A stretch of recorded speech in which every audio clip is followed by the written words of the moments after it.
Very strange. Meghan ditched Harry more tragically than she treated Trevor Engelson. Hello, and a very warm welcome back to Kate Middleton and the Queen News Channel.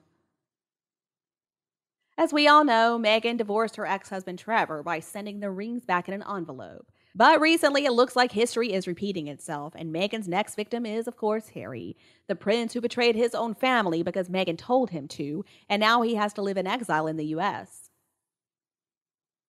It looks like this ill-fated marriage is finally falling apart. Meghan's gone off to chase after a billionaire, and of course Harry's out trying to promote his stupid book. He does not seem to understand, though, that once Meghan is finished with him, the only thing he has left is the royal family. The family he has been complaining about, slandering, being as horrible to as possible. The people he expects an apology from instead of the other way around. Yes, they're going to be the only ones he can turn to.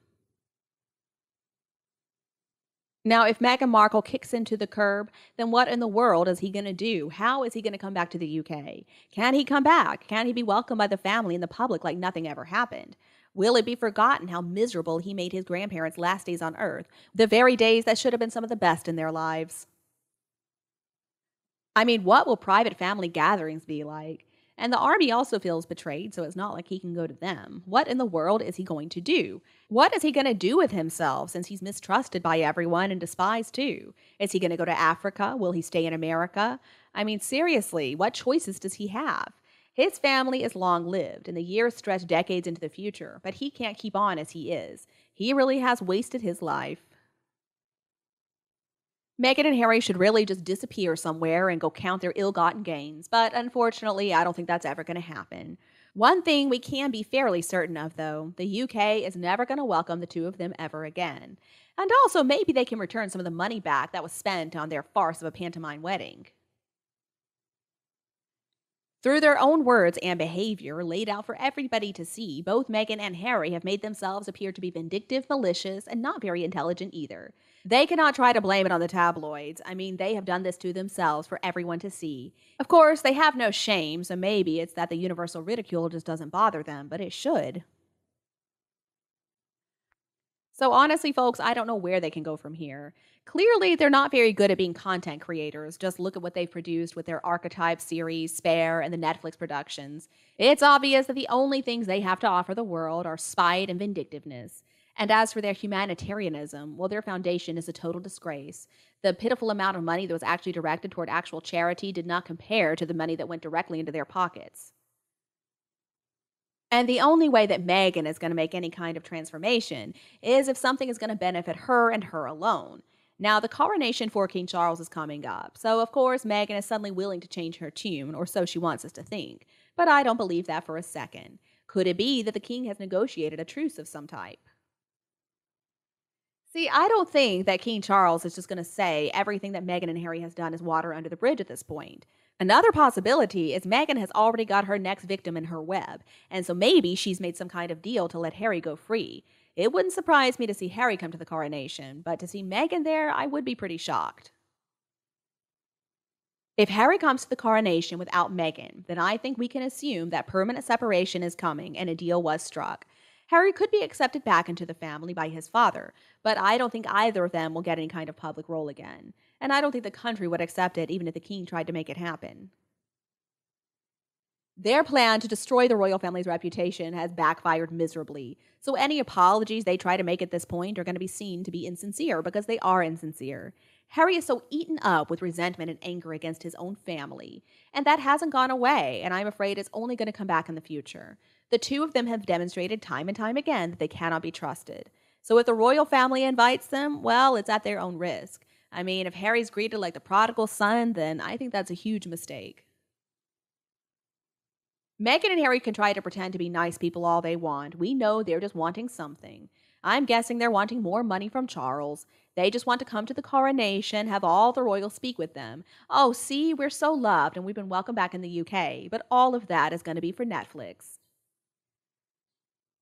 And then they'll head back to California and they'll talk more trash, tell more lies about the royal family. At this point, only a complete fool would believe either of them. I hope that the king can see right through them. I'm sure that he does. And I understand that he would want to believe what Meghan and Harry say because Harry is his son, but still, he's got to keep his guard up. Now, some people have said that Meghan and Harry might be scheming some way to ride in a carriage along the mall on Coronation Day, and of course, Meghan's going to hire a bunch of fans to scream her name and to make it seem like she's actually popular. I wouldn't put it past her. See, Meghan and Harry made a big mistake when they thought the people were going to sympathize with them for telling their lies. I guess at the end of the day, though, they don't really care as long as they make some money. I think they don't understand public sentiment, though. Nobody anywhere in this world is going to play cheerleaders to the two of them. There are a couple of con artists who are going to sell their family down the river just to make a quick buck. I don't think Meghan is going to be able to hire enough fake fans to drown out all the boos. Now, Meghan and Harry were not owed any apology in the first place. So many figures in the media who apologized were only telling the truth about Meghan and Harry in the first place. It's nobody's fault but Harry and Meghan's that the clear truth about their awful behavior is both appalling and astounding. I think what really was the nail in the coffin for me was that fake curtsy. Such a small action compared to all the lies and abuse over the past few years. Just watching Meghan making a mockery of the late queen and watching Harry smirking, that showed who they really are, and boy, are they some ugly people. But that's who they really are deep inside. Even if they got down on their knees, I wouldn't believe a word they said, and I would never trust their motives. But King Charles is doing the right thing. He's just carrying on with his duty and service to the country, with the help, of course, of the real working royals. But Harry, he's just sinking faster and faster, and he's making himself look like an idiot. He's making himself look insane. The king is going to carry on with his duties, and whatever he did or said about the two of them, you know they would claim that he was a racist or unfeeling. So the best thing the king can do is just stay quiet and carry on, even if his heart is broken thanks to the two of them. Let's also not forget that Samantha's upcoming court case is going to be very worrisome for the infamous Harry and Meghan.